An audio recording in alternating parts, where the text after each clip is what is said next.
જે સ્લોગન આપેલું છે આનાથી વહેલો કોઈ કપાસ ઘેર ન હોય તો એને આ સાર્થક કરે છે.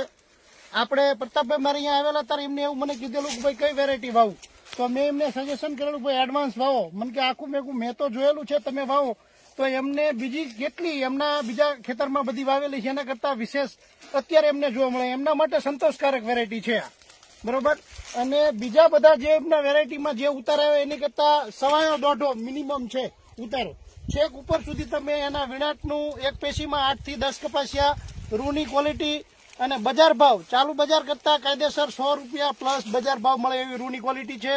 છેક ઉપરથી નીચે સુધી ક્યાંય સડેલું નથી અને આખા ખેતરમાં કોઈ પણ છોડ લેવાની છૂટી છે. નીચેથી ઉપર સુધી ટોટલ બધી જગ્યાએ એક જ સરખું ઝીંડું અને એક સરખી ફાટ છે. આગતરી જાત છે અને દિવાળી ઉપર તમારો ટાઈમે વાવણી હોય તો પાકી જાય અને તમે બીજું વાવેતર કરી શકો એવી વેરાયટી છે.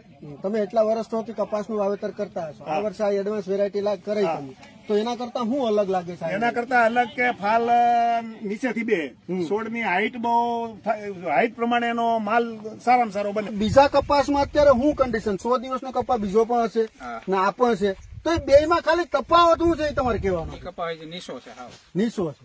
પછી બીજું એમાં રોગે બહુ આવે છે, એમાં રોગે નથી આવતો. હા, પછી આ જે ઝીંડવા બનેલા છે એની સાઈઝ બહુ સારી છે. સાઈઝ હોય આમાં દાખલા તરીકે અત્યારે આપણે 65 થી 70 ઝીંડવાની રાજ ગણીએ છીએ, બાકી 65 થી 70 એમાં જે બીજી વેરાયટી તમે વાવો છો એમાં અત્યારે હશે નહીં.